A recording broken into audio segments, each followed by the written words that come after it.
예수님께서 말씀하셨죠. 한 사람이 두 주인을 섬기지 못할 것이다. 성경을 떠나서도 그 말은 참 지극히 당연한 말씀이신 것 같아요. 오늘은 여러분에게 재물에 관해서, 돈에 관해서, 그런데 참 쉽고도 어려운 겁니다. 이게 과연 성경과 또는 신앙의 문제로까지 얘기할 건가 알아서들 다 잘하고 있는데, 근데 그런 것 같지 않습니다. 보니까 들리는 소리에 의하면 성경적으로 살아가면 부자가 안 될 수 없다, 뭐 이런 엄청난 센세이션이 한국 교계에 일고 있다고 그러는데, 저도 초등학교 때 봤습니다. 여의도에 있는 모 교회를 소개하는 그 교회 소개 책자에 보니까 많은 간증들이 있었는데 300원의 11조가 300만 원의 11조로 뭐 이렇게 제가 어린 나이에 그걸 읽어봤는데, 뭐 한 달에 300원 11조랑 얼마나 못 살았겠습니까? 도시 빈민이었을 텐데 300만 원 뭘 해서 그렇게 벌었을까요? 한국 사회에서는 그게 가능했던 것 같습니다. 참 목사님들 뭐 성경 이야기입니다는 돈 얘기하기 힘듭니다. 근데 오늘 정면으로 돈 얘기 좀 해보겠습니다. 예수님이 이렇게 한 사람이 두 주인을 섬기지 못할 것이니, 그리고 예수님이 하나님과 재물을 겸하여 섬기지 못한다 이렇게 말씀하셨는데, 우리가 충격을 받아야 될 것은 두 가지입니다. 하나는 하나님 곁에 매몬, 돈이라는 것을 하나님 곁에 올려놓았다는 사실이고요. 섬긴다. 우리가 어떻게 돈이 생물이 아닌데, 그러나 예수님께서는 그것을 Master, Lord, 그러니까 예수님이 헬라어로는 Kyrios, 그러니까 주로 섬길 수 없다, 이런 극심한 말을 했습니다. 그리고 둘로스가 원래 성경이 말하는 종이죠. 근데 여기에 헬라어에 둘레오, 그래서 너희가 serve as a slave, 그러니까 종으로서 또는 노예로서 섬길 수 없다, 이런 얘기를 하신 것 같습니다. 보니까 구약에 있는 이 기도문 중에 하나님께서는 가난하게도 하시고 부하게도 하신다. 그러니까 뒤집으면 하나님이 우리에게 부자로 만들어주시는 축복의 근원이 되실 수 있습니다. 하나님 우리에게 많은 복을 주셔서 우리가 거부가 되게 허락하시는 경우도 있습니다. 또는 어떤 사람은 가난하게도 평생을 살게 하시죠. 물론 하나님과 전혀 무관하게 매몬, 그러니까 재물을 불러서, 또는 뭐 동양적으로 타고난 부자라 부유하게 살아갈 수 있을 것 같습니다만, 그러나 구약의 신앙인들은 하나님은 가난하게도 부하게도 하시며 낮추기도 높이기도 하신다, 이런 얘기를 신앙 고백하고 있습니다. 예수님께서 광야에서 사탄에게 시험 받으셨을 때 그 시험의 3가지 시험 중에 한 가지가 재물에 관한 게 있습니다. 그렇죠? 마귀가 예수께 천하만국의 영광을 보여주고서는 만일 내게 엎드려 경배하면 이 모든 것을 내게 주리라, 이렇게 성경에 기록하고 있죠. 그러니까 예수님께서도 굶주림의 문제뿐만 아니라 이 돈의 문제, 그죠? 소유의 문제, 재물의 문제에 대해서 시험을 받으셨다. 하물며 우리 일까 보냐. 예수님께서 그렇죠. 사탄아 물러가라. 기록하였을 때 주 너희 하나님을 경배하고 다만 그를 섬기라. 주 너희 하나님을 경배하고 다만 그를 섬기라. 그런데 예수님께서 오늘 지금 마태복음에 하신 말씀이 너희가 하나님과 재물을 겸하여 섬기지 못한다. 주님이 원하는 것은 다만 주, Kyrios, 너희 하나님을 섬기라, 이렇게 말씀하셨으니까 도대체 우리가 살아갈 때 어떻게 살아가야 할까요? 돈을 어떻게 버는가, 돈을 어떻게 쓰는가를 자세히 살펴보면 그 사람을 우리가 어느 정도 알지 못하겠습니까? 알 수 있습니다. 그래서 성경이 말하는 이 가난한 자라는 말은 물질적으로 궁핍한 사람, 그러니까 돈이 없는 사람만을 절대 일컫는 말이 아니죠. 이 그 히브리어로 아나빔이라는 말인데, 이걸 헬라어로 굳이 번역하면 프토코스 이렇게 번역을 해야 되는데 프레우스라는 단어를 썼어요. 그러니까 헬라어가 이렇게 용어가 굉장히 상황에 맞아서 여러 가지 그런 말이 있습니다. 근데 뭐 푸토코스를 사실은 그 영과 같이 붙였어요. 그래서 영으로 가난한 자. 그래서 팔복에 심령이 가난한 자. 그렇게 우리가 번역을 했는데 거기는 영으로 가난한 자. 예. 그렇게 예수님 말씀하셨는데 오늘 이 대부분의 히브리어의 가난한 자를 번역할 때는 프레우스인데 겸손한 자라는 말입니다. 훨씬 겸손한 자라는 뜻이 구석에 더 들어가 있습니다. 그런데 세상 사람들의 인식은 잘못이죠. 어떻게 우리가 굉장히 쉽게 생각하냐면 어떤 사람이 굉장히 큰 부자다. 하나님의 축복을 많이 받았다. 어떤 사람이 굉장히 지질이 궁상으로 산다. 하나님의 은혜가 없는 자다. 이렇게 굉장히 쉽게 이분법적으로 생각하는 거죠. 그러나 우리가 조금만 생각해 본다면 여러분들 뭐 사박자 인생은 사박자 들어보셨죠? 음식점을 하는데 맛있는 음식점이면 사업이 잘 돼야 하고 맛이 없으면 요식 사업이 망해야 합니다. 그런데 사박자 인생, 묘미가 있는 거죠. 맛이 있는데도 장사는 안 되는 집도 있고 맛은 없는데도 사람이 굉장히 모이는 데도 있어요. 그러니까 부자라고 모두 하나님의 축복을 받는 건 아니다. 또 가난한 자라고 해서 하나님 은혜가 없는 건 아니다. 우리가 그렇게 사박자로 생각해야 합니다. 그래서 저는 우리가 정말 진실한 신앙을 가지고 있으면 가난하면서도 비굴하지 않고 또 부자이면서도 교만하지 않으며 가난하면서도 즐거워할 줄 알고 부자이면서도 이웃을 사랑할 줄 알면 얼마나 좋을까 그런 생각을 해봅니다. 오늘 본문 말씀 여러분 보니까 잘 읽어보면 여러분 어떤 말씀이 있습니까? 기도입니다. 잠언에 나와 있는 기도인데 내가 두 가지를 주께 구하였사오니 이렇게 시작되는데 이렇게 풀어봤습니다. 한번 들어보십시오. 하나님, 저에게는 하나님께 간청할 일이 두 가지 있습니다. 그것을 제 생전에 하나님 이루어 주십시오. 허황된 거짓말을 하지 않게 해주십시오. 가난하게도 부유하게도 마십시오. 먹고 살 만큼만 주십시오. 배부른 김에 여호와가 다 뭐냐 하여 배은망덕하지 않게 해주십시오. 그리고 너무 가난한 탓에 도둑질하여 하나님의 이름에 욕을 돌리지 않게 해주십시오. 잠언에 있는 기도입니다. 이 기도문 읽으면서 참 하나님 앞에서 이렇게 하나님 마음에 흡족한 기도를 할까 그런 생각을 해봤습니다. 성경에 여러분들 유명한 기도문들이 있습니다만 성경에 정말 신앙의 여인 두 사람, 한 사람 한나, 한 사람은 신약의 마리아. 한나의 기도문을 읽어보십시오. 가난한 자를 진토에서 일으키시는 하나님, 빈핍한 자를 거름더미에서 드사 영광의 위를 차지하게 하시는도다. 그렇게 하나님을 노래했네요. 마리아도 그렇습니다.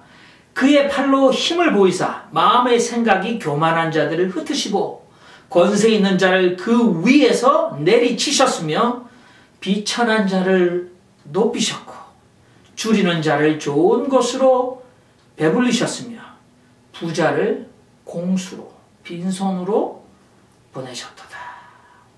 그리고 보면 하나님께서는 이처럼 세상에 있다고 떵떵거리는 사람들보다도 없어서 힘들어하는 사람들을 보호하시고 위해 주시고 그들을 그 가난에서 건지시며 축복하신 하나님. 그래서 그것을 신학적인 용어로 God's preferential option for the poor 그렇게 신학자들은 말했습니다. 성경을 보면 하나님께서는 이 구약의 3대 약자의 하나님이죠. 3대 약자가 누굽니까? 과부, 고아, 나그네. 이 과부, 고아, 나그네의 특징은 땅을 상속받지 못할 조건에 처한 자. 빌어먹을, 부쳐먹을 땅이 없는 자. 과부, 여러분들 남편이 아니기 때문에 땅을 차지할 수 없습니다. 좌지우지할 수 없습니다. 고아, 자신의 친척들이 그 땅을 욕심을 내서 가져갔는지도 모릅니다. 그리고 나그네, 땅을 떠나 유리하는 자들입니다. 그런데 하나님께서 이들의 혈친 복수자가 되어주시겠다. 그래서 하나님께서는 가난한 사람을 학대하는 자는 그를 지으신 이를 멸시하는 자다. 궁핍한 사람을 불쌍히 여기는 자는 주를 존경하는 자니라. 그렇게 구약이 말하고 있습니다. 그래서 하나님께서 약한 자를 약하다고 탈취하지 말며 곤고한 자를 성문에서 압제하지 말라. 대저 여호와께서 신원하여 주시고, 이 말은 그들을 복수하여 주신다는 거죠. 신원하여 주시고 또 그를 노력하는 자의 생명을 빼앗으리라 라는 엄청난 경고도 있습니다.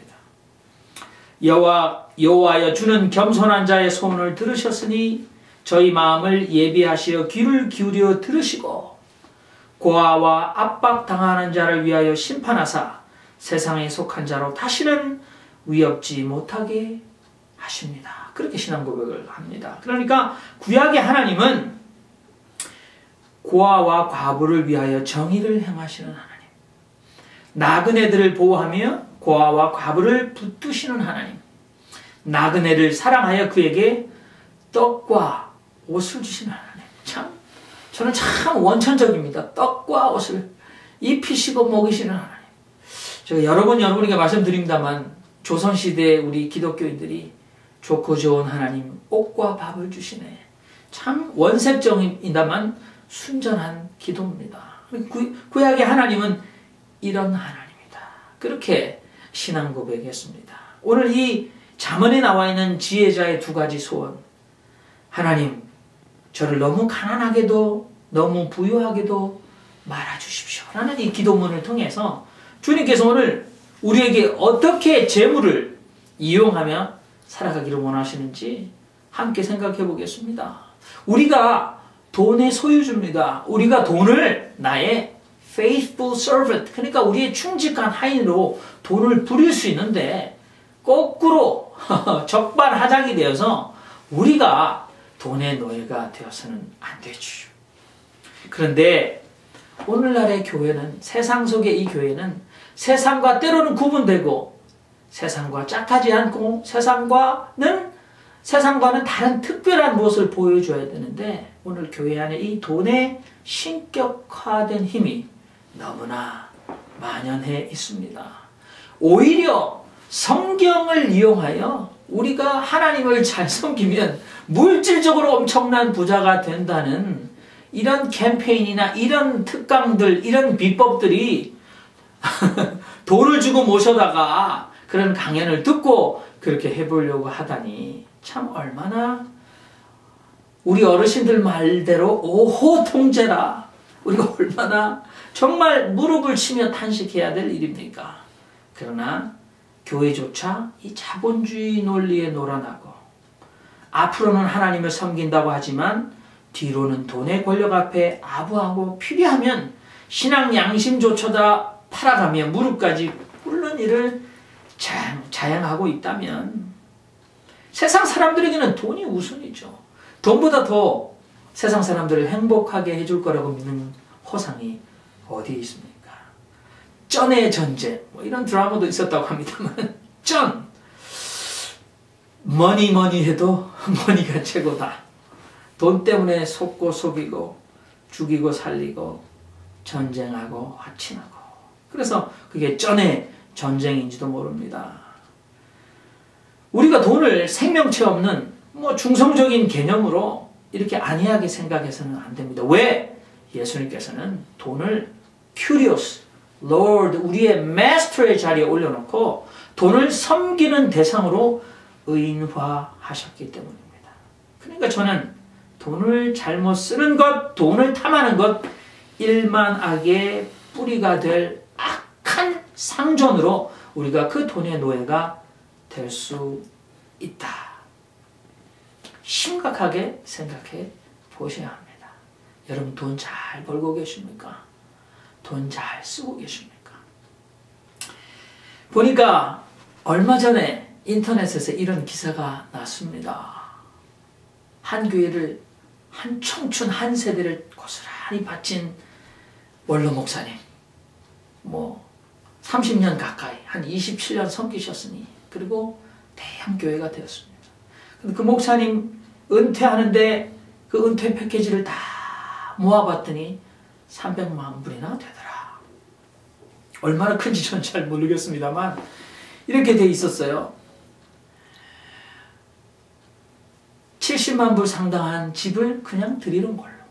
그리고 목사님이 27년 섬겼지만 30년 섬긴 걸로 해서 현재 월급을 곱하기 30 해서 은퇴연금으로 20만 불 상당을 드리는 것. 그리고 향후 15년 동안 은퇴하셨어도 15년 동안 월급의 75%를 계속해서 지급하는 것. 그것도 한 90만 불이 되네요. 그리고 집에 들어가는 모든 전기세, 수도세, 공과금 다 내드리는 것. 그리고 선교하시면 사모님을 포함해서 비행기표 또는 뭐 판공비, 그러니까 뭐 다 드는 소소한 것들도 교회가 다 페이해드리는 것. 그게 300만 불이다. 그래서 너무 심한 거 아니냐? 별세 큰 돈은 아닌 것 같기도 합니다. 그러나 또 어떻게 보면 큰 돈인 것 같기도 합니다. 한국교회에 300이라는 단어가 나왔으니까 한국교회에 교인이 300명이 넘는 교회가 한국교회 전체의 2%밖에 안 된다고 그러네요. 저도 놀랐습니다. 그럼 나머지 98%는 교인이 300명 이하죠. 이민교회에서 한 100명 정도 되면 재정적으로 조금 자립하려고 애를 쓰는 교회일 거예요. 그러니까 한국에 300명 교인이면 겨우 재정적으로 자립할 수 있는, 그러면 300명 이하면 아마 자립하지 못하는, 그러면 한국에서 교인은 줄고 목사는 늘었다고 그러네요. 그런데 300명 이하 재정적으로 독립하지 못하는 교회 목사님들 98%는 가난하게 삽니다. 목사가 사치하고 못 삽니다만, 그러나 가끔 나는 이런 것 때문에 목사가 돼가지고 있습니다. 요즘에 저도 목사인지 모릅니다. 제가 위대하거든요. 대식가 협회에 속해 있으면서 잘 먹습니다. 그런데 그 기사를 보면서 옛날에 제가 봤던 다큐멘터리가 생각이 나더라고요. 그래서 다시 보았습니다. 이 목사님 여러분 이름 되면 아십니다. 90세로 하나님의 부름을 받으셨는데 한 3년 전인가요? 성탄 특집 다큐멘터리에 이분을 조명하는 다큐멘터리가 제작이 됐더라고요. 이북에서 월남하신 분이죠. 그리고 소위 말해서 저는 모릅니다. 이 말에 나쁜 의미가 들어있었는지 38 따라지라고 그러더라고요. 이북 가신 분들 정말 집도 없이, 뭐 한국말로 집도 절도 없이 남한 땅에서 이북 사투리 때문에 차별받으면서 그분들이 열심히 살았는데 바로 이분들이 모여서 예배를 드리기 시작했죠. 네. 그래서 나중에 5만 명이 넘는 교회를, 영락교회입니다. 그리고 이 목사님은 한경주 목사님이시죠. 그런데 이 목사님이 은퇴하시고 남한산성 지역의 조그만 사택에, 저도 카메라로 그 화면으로 봤습니다만 방이 정말 작습니다. 마치 이 천주교 사제의 방같이 적습니다. 거기서 목사님께서 투병하셨죠. 전기 보일러 점검을 위해서 한 달에 한두 번 정도 외부 사람들이 드나듭니다. 그러나 목사님들, 그 사람들이 수고스럽게 와서 목사님을 위해서 전기나 보일러를 점검하고 갈 때 그들의 모습이 보이지 않을 때까지 나와서 배웅하셨어요. 그리고 한 번은 돌아가실 때가 다 되니까 한국의 소위 큰 교회, 이 대형교회 목회자들, 한국교회 지도자급들이 다 모여서 목사님을 방문했죠. 그리고 질문을 했다고 합니다. 어떻게 하면 목회를 잘할 수 있습니까? 목사님 한마디 해주십시오. 그랬더니 한경주 목사님께서 모이신 목사님을 이렇게 둘러보시고 조용히 입을 떼셨답니다. 목사님들 예수 잘 믿으세요. 이 빌리 그레함 목사나 마더 테레사가 받은 종교인들에게 주는 노벨상이라고 있는 이 템플턴 상을 받을 때 한경주 목사님이 굳이 그 자리에 올라가셔서 수상소감을 부탁하자 저는 죄인입니다. 저는 신사참배를 했던 사람입니다. 그렇게 말씀하셨다고. 참. 근데 이 목사님이 그 당시에 7억의 상금을 받으셨어요. 7억. 그런데 목사님이 이 돈은 통일이 되면 내가 두고 온 북녘 땅에 동포들을 위하여 선교하는 데 써라. 한 푼도 쓰지 말라고 하시고 개인이 쓸 수 있는 상금 7억 원을 고스란히 영락교회에 주셔가지고 영락교회에서 그것을 잘 관리해서 지금 23억의 돈이 모여져 있다고 합니다. 그리고 그 목사님은 한 푼의 유산도 자신의 자손들에게 물려주지 않으셨다. 참 그립습니다. 저도. 여러분, 어느 목사님을 하나님이 칭찬하실까요? 아마 은퇴 패키지 300만 원을 받고 300만 불을 받고자 해도 글쎄 더 받는 사람들 많은데 뭐 그렇게 큰 돈입니까? 한국에 뭐 요즘 1억, 2억, 저는 옛날에 했습니다만 지금 1억, 2억은 옛날에 1,000만 원밖에 안 되는데 뭐 10억 큰 돈 아닌 것 같아요. 27년간 일하고 은퇴 패키지 30억 그렇게 큰 엄청난 돈이 아닌 것 같은데, 그러나 이 한경직 목사님을 생각해 보면 우리의 먹이가 숙여집니다. 그런 어른이 그립습니다. 그분은 참으로 돈을 상전으로 섬기지 않고 오직 하나님만 상전으로 섬기셨던 목사님이 아닌가. 이건 실제 있었던 일입니다. 제 학교 선배가 10년 넘게 군목 생활을 하고 소령으로 전역을 합니다. 그건 서울에 있는 이 모 교회에서, 교인이 지금 500명이 넘는 교회인데 담임 목사로 이 서류를, 청빙위원에게 아마 서류를 좀 내봐라. 그런데 그 교회에 지금 은퇴를 앞둔 담임 목사님이 조용히 부르더랍니다. 내가 힘을 써서 당신을 이 교회의 담임 목사가 되게 해줄 테니 나에게 소위 말하면 프리미엄이죠. 10억을 달라. 어느 성결교 목사님은 성직 매매다. 그래서 목사직을 반납하시고 택시 운전을 시작하셨다고 합니다. 그 10억은 교회가 가난해서 이 은퇴 패키지 뭐 300만 불 아니라 100만 불도 못 해주니까 아마 그 100만 불 챙기시려고 10억. 또는 그 돈으로 뭐 선교 가시려고 그런지 모릅니다만, 그러나 그거는 엄연히 under the table. 사적으로 거래하는 돈이죠. 그 목사님이 거절하셨죠. 그런데 그 얘기를 가족들에게는 했겠지 않겠습니까? 그랬더니 장인어른이 사회의 앞날을 생각하면서 원하면 내가 해줄 수도 있는데 안 되겠지. 그런 얘기를 저는 직접 들어봤습니다.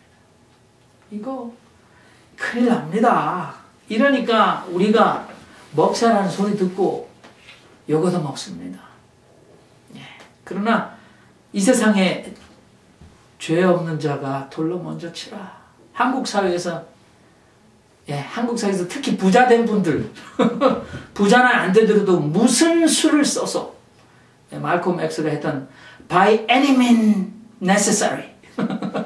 무슨 수를 써서도 정조를 팔고 몸을 팔고 뭐 신체를 저당 잡혀서라도 돈을 벌겠다라는 가난한 분도 돌을 던질 자격이 있을까? 그런 생각을 해봅니다. 예수님께서 말씀하시죠. 성경은 불의한 부자를 하나님이 벌하시겠다 말씀하십니다. 불의한 재물로, 부정한 저울로, 거짓 저울추로 부자가 된 사람들은 먹으나 배부르지 못할 것이고 항상 그 속이 허할 것이다.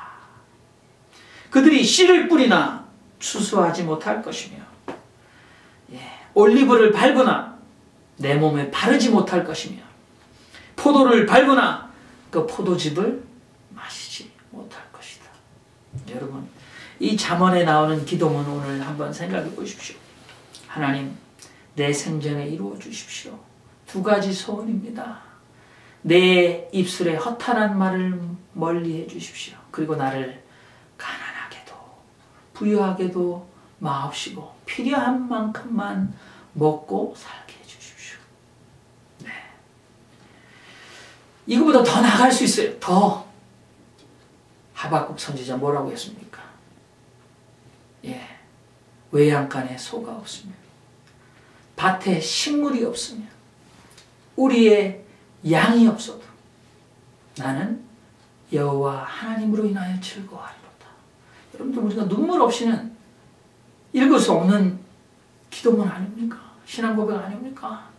그것이 여러분 입 빨린 말이겠습니까? 진정이었을 거라고 저는 확신합니다. 여러분, 주님의 경고를 기억하십시오. 너희가 하나님과 재물을 겸하여 섬길 수 없다. 그리고 이 기도문을 기억하십시오. 주님, 나를 너무 가난하게도 마오시고 너무 부하게도 마오시고 필요한 것을 먹고 살아가게 하옵소서. 오늘 정말 이 돈 앞에 자유로운 목사님, 돈 앞에 자유로운, 돈 앞에 초연한 장로님 그립습니다. 돈이 없지만 피곤하지 않고 돈이 많지만 교만하지 않는 사람들, 그런 자들이 정말 진정 하나님께서 인정하시는 참 신앙인이 아닐까. 그래서 오늘 돈에 관한 제 푸념을 늘어놓아 보았습니다.